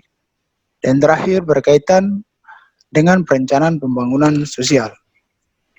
Jadi kegiatan apa yang sudah dilakukan di IAP Papua Barat untuk mengembangkan kapasitas anggotanya? Atau sekarang anggotanya sudah ada berapa yang ada di IAP Papua Barat? Ya, terima kasih. Ya. Untuk Papua Barat sendiri, yang saat ini saya data masih sekitar 60-an. 60-an orang, cuman secara keanggotaan belum terdata, belum terdaftar di IAP. Jadi untuk sementara keanggotaannya belum legal lah. Gitu. Ya, okay. Kalau sementara masih terdata seperti itu. Untuk penyelenggaraan kegiatan, kemarin kami sudah selenggarakan kegiatan dari IAP Komisariat Papua Barat. Kemarin kami melaksanakan kegiatan berkaitan dengan COVID. Berkaitan dengan COVID. Terus kedepannya untuk berkaitan dengan isu-isu yang ada di Papua Barat, terutama untuk pengembangan kompetensi perencanaan muda. kedepannya saya akan agendakan berkaitan dengan NSPK. Karena bagi saya NSPK itu menjadi dasar untuk seorang perencana bertindak. Norma standar prosedur dan kriteria. Nah, itu menjadi tolak ukur. Jadi itu kedepannya saya utamakan itu dulu. Baik. Terima kasih. Sukses ke depannya. Mudah-mudahan bisa terselenggara beberapa kegiatan nanti yang mungkin bisa dengan IAP-nya bisa menjadi stimulan buat bisa mengembangkan planner-planner muda yang ada di sana yang 60 orang. Kemudian saya kembali ke Mas Renko Tobondo ya. Jadi bagaimana menurut Anda sekarang giliran Anda untuk bisa memberikan gambaran kepada kami bagaimana di wilayah Anda bisa mengembangkan kapasitas perencananya, terutama perencana-perencana muda. Bisa disampaikan, silakan. Oke, terima kasih.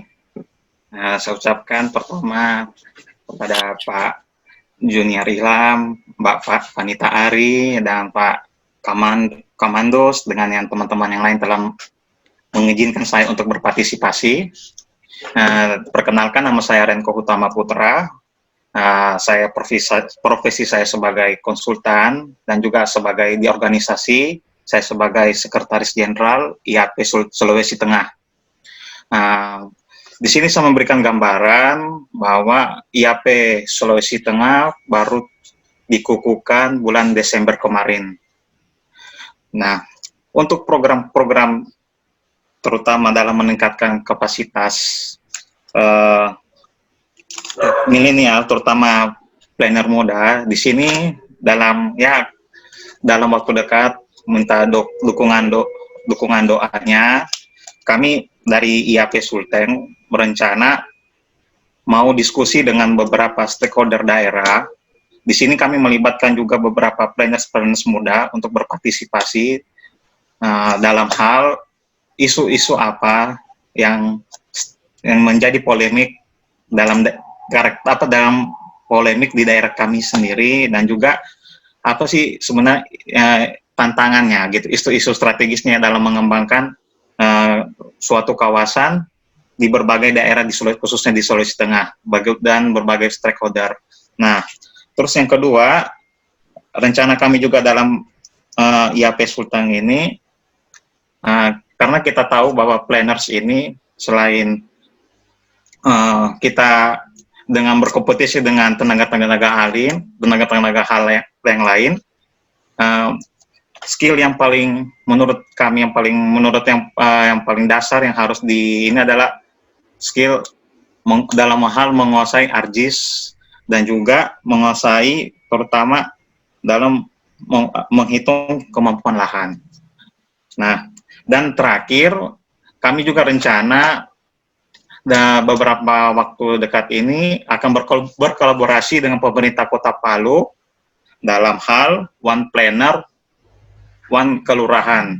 Nah, di sini yang kita tahu bahwa kan banyak nih kayak pendamping desa gitu. Nah, coba gimana kami mendapat ide, coba dalam skup kota aja dulu, dalam setiap satu kelurahan lah ada minimal planner di situ, di mana yang kami khususkan juga mungkin juga planner muda di situ bisa mengasah kemampuannya dalam hal perencanaan, dalam hal pengendalian dan pemanfaatan ruang, khususnya dalam skala kelurahan. Nah, untuk saat ini itu aja, Mbak. Oke. Saya sampaikan lagi sedikit. Oke, Kak Domi, singkat. Singkat. Ini hampir mirip dengan yang tadi disampaikan oleh Pak Sekjen. Karena dari informasi ada teman-teman mahasiswa yang banyak ya yang mengikuti kegiatan ini. Ini pesan penting juga buat mereka. Kalau khusus untuk Papua Barat sendiri, saat ini kan ada 13 kabupaten kota, 218 kecamatan, 106 kelurahan, sama 1.740 desa. Nah, kalau dari disiplin mulai melihat desa itu akan berbeda dengan perencana. dengan planner itu sendiri. Nah, ini kesempatan buat kalian membangun desa. Gitu. Oke. Karena pikiran dari seorang perencana itu berbeda. Dia melihat hubungan, keterkaitan dan sebagainya.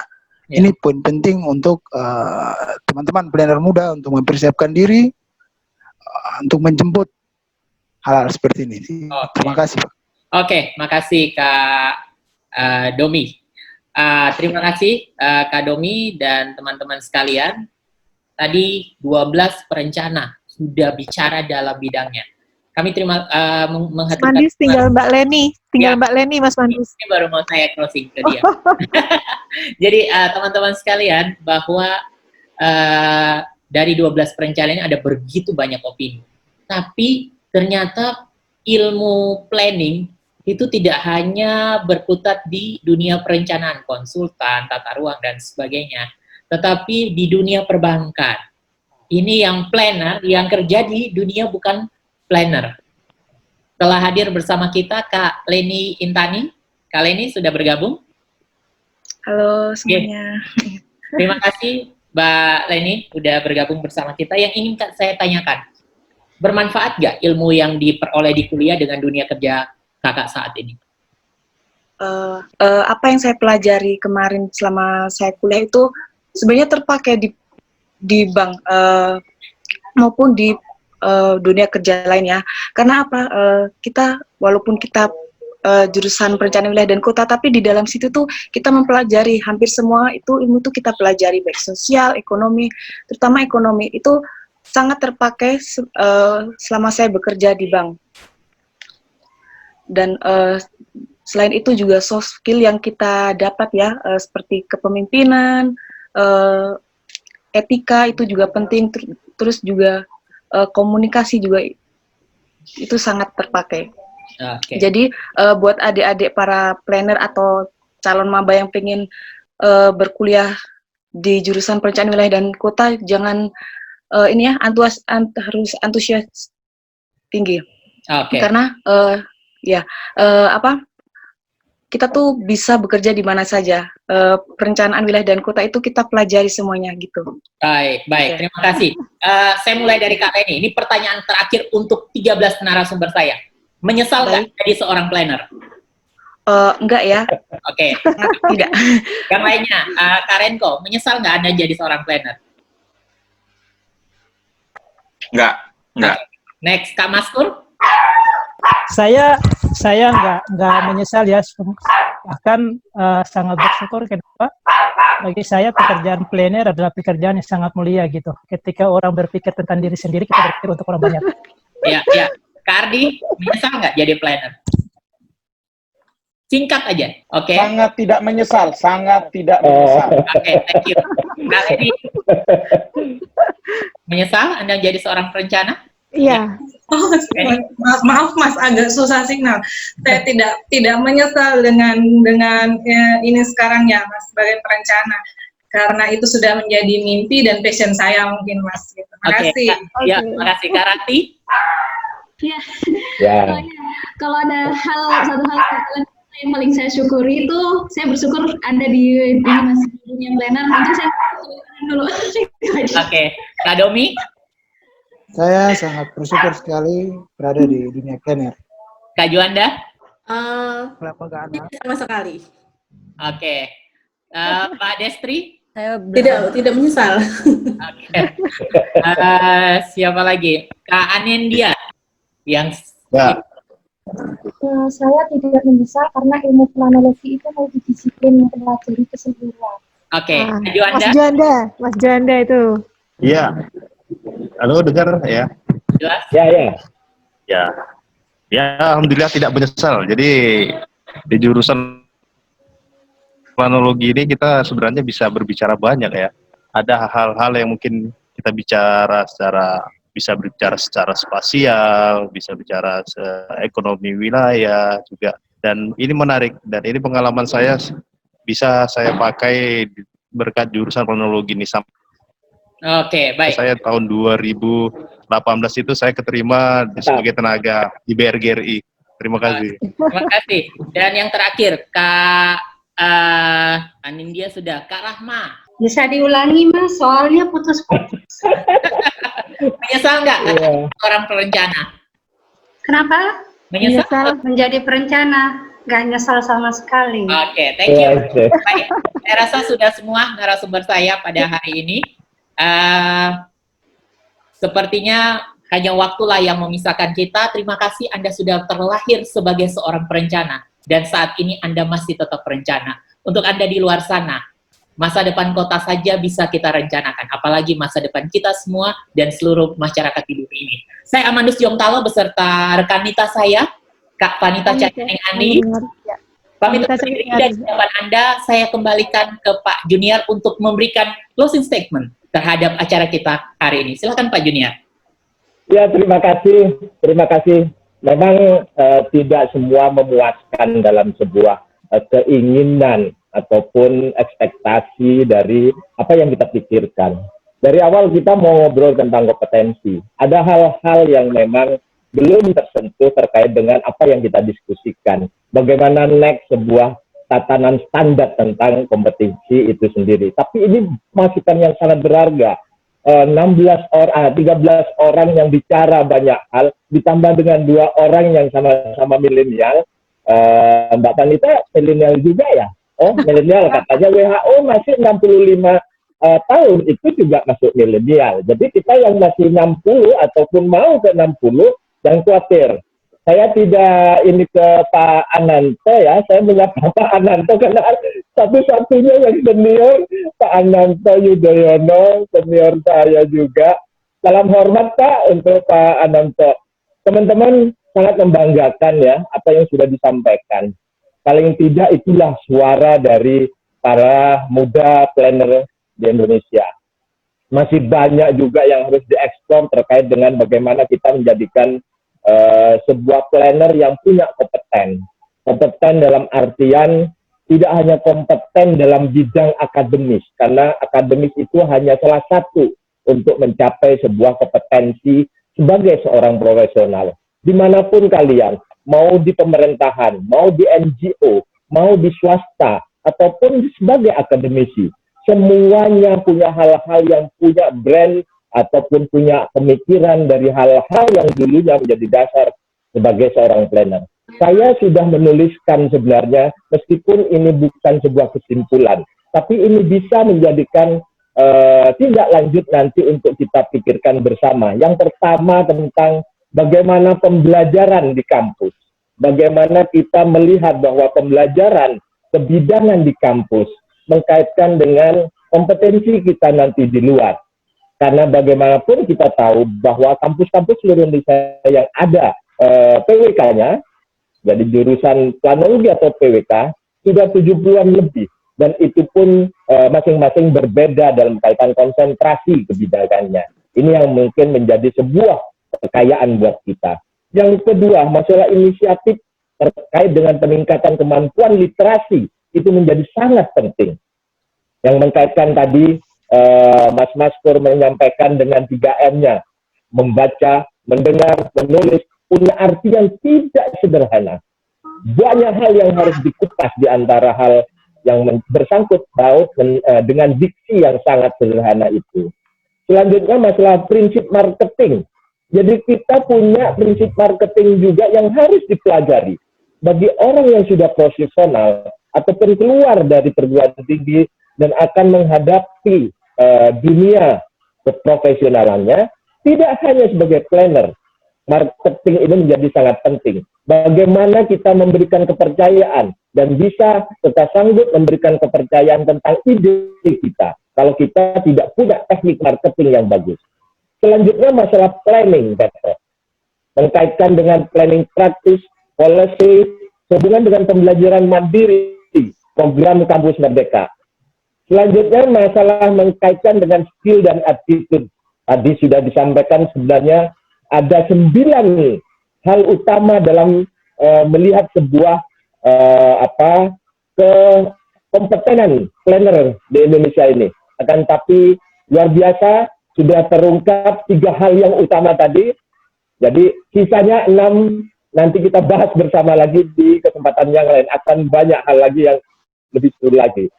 Selanjutnya masalah yang mengkaitkan dengan soft skill. Soft skill ini yang memang menjadi inti dari ketidakberdayaan kita di luar. Setelah kita lulus, kadang-kadang kita melalaikan hal-hal tersebut. Berkomunikasi dengan baik, ada kaitannya tadi dengan bagaimana teknik marketing ataupun berkomunikasi karena dibutuhkan penyamaan persepsi. Nyampe, ini kalau katanya Mas Mandus ini masalah ilmu fenomenologi, mengkaitkan dengan apa yang kita pikir dengan apa yang kita transferkan ke orang lain menjadi sebuah persepsi yang sama. Itu juga sangat penting karena di sini ada Pak Yuda dari ATR. Nah, ini menghadapi para yang mengkoreksi di ATR, juga teman-teman planner harus benar-benar yakin dan punya persepsi tentang bagaimana berkomunikasi yang baik. Selanjutnya tadi ada masukan tentang be confident. Nah, Mbak Yudin ya, yang dari sudah melalang buana di luar, ini memang menjadi masukan buat kita. Be confident. Jangan pernah kita melalaikan bahwa studio besar dari negara-negara Asia ataupun ASEAN ataupun yang Eropa sekalipun justru berada di Indonesia karena keberagaman dari kearifan lokal, dan ini harus menjadi kebanggaan. Selanjutnya masih ada 3 lagi, butuh proses pembelajaran dengan kontribusi personil yang kompeten sesuai yang dibutuhkan memang benar. Lalu penyamaan persepsi dengan pemberi kerja tadi sudah disampaikan, pentingnya kerangka kerja. Nah, kadang-kadang kita sebagai planner itu kadang-kadang tidak cukup mahir untuk memplanning diri sendiri dalam hal waktu, dalam hal kerangka kerja. Ini kadang-kadang mempengaruhi banyak hal terkait dengan bagaimana kita menganut disiplin, karena kita harus merangkum semua pendapat dari tim, bukan hanya diri sendiri. Pemahaman dan penguasaan lapangan juga harus disertai dengan kolaborasi, juga pembelajaran tentang kearifan lokal, tidak bekerja dengan template, hanya template, dan terakhir memperbanyak pembelajaran mandiri serta tematik yang berasaskan local wisdom, yang juga tidak harus dilupakan tentang bagaimana tabulasi isu strategis dalam pengembangan kawasan sebelum kita melaksanakan sebuah pekerjaan menjadi sangat penting. Saya kira rangkuman ini akan menjadi bahan kami untuk kita elaborasi lagi, karena dari session 1, 2, 3, insya Allah kami akan jadikan sebuah buku terkait bagaimana standar sebuah perencanaan di Indonesia dengan menyatukan banyak info, standar, ataupun pembelajaran-pembelajaran yang praktis di Indonesia yang sangat kaya ini. Terima kasih, saya sampaikan lagi kepada Mas Mandus. Oke, baik.